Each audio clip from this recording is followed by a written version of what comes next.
ايه بقى انواع القشره التجميليه اللي ممكن نستخدمها؟ كويس. هو كان زمان برضو بيعملوا تبييض، لما يجي يعمل سنانه يقوم يعمل حاجه اسمها تبييض، سواء بالليزر بقى سواء بالماده الكيميائيه ان هو بيحط حاجه تبيض السنان او البليتشنج ايجنت والمبيضات والكلام ده كله. مشكلتها برضو نرجع في دايما ان احنا لما بنيجي نتقدم بنبقى عايزين حاجه متوقعه، نتائجها متوقعه، فالتبييض ممكن يبيض من 5 ل 10 درجات ل 15 درجه على حسب درجه الاملاح اللي موجوده جوه السنان. وفي نفس الوقت بتعتمد على الهابتس او عادات البني ادم. فكانت مثلا لو حد زي ده مثلا بيشرب شاي وسجاير وقهوه والكلام ده كله، لو عملت له تبييض عادي هتبص تلاقيه بعد 6 شهور جاي لك بسنانه زي ما هي، ما عملتش حاجه. طب وبعدين ابتدى يبقى فيه موضوع القشره التجميليه دي، عباره عن ان انا بالميكروسكوب بشيل لاير زق يعني ارفع من ورقه السيجاره 0.3 من الملي، وابتدي اعمل الديزاين برضو والجهاز يخرط لي نفس اللاير دي. المعمل زمان ما كانش يعرف يعمل اللاير دي، كان عشان يعملها ما يعرفش يعملها، لان عشان يعمل الحاجه الخفيفه دي تتكسر منه وهو بيعملها في المعمل.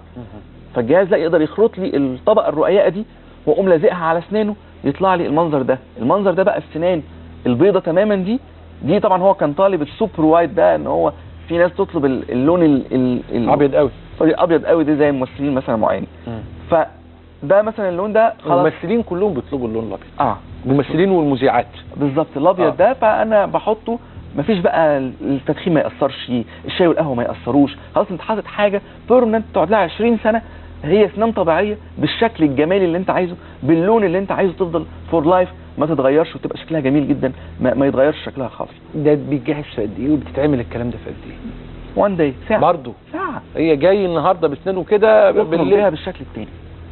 حاجه جميله قوي، حاجه طبعا. انواع بقى القشره دي هي زي ما بقول لحضرتك كده، كانت زمان بتتعمل الزركونيا دي. الزركوني زي ما شفنا كده الوايت الشوكي وايت ده او الطيب التباشيري ده كان بيبان المصنعي. دلوقتي بقى السارك برضو او الاي ماكس ابتدى نقدر نعمل منه النوع ده اللي هو قوي جدا، يقعد 15 20 سنه ما يجرالوش حاجه، وفي نفس الوقت شكله رائع وشفافيه عاليه جدا زي السنان الطبيعيه. والسنان الطبيعيه مش السن الكبير، يعني الواحد كل ما اسنانه انبيجر في السن سنانه درجه الشفافيه بتاعتها بتقل، وهو صغير في السن تبقى اسنانه كريستال كده وشفافه وجميله. احنا بنقدر نعمل ده بقى بالاي ماكس، هو بيدينا درجه الشفافيه الحلوه دي. الاي ماكس شهرته بقت كبيره. والسارك برضو يعني يعني انت بقى ليك الفضل في انك تقول للشركه، لان انا برضو ما سمعتش عنه قبل كده.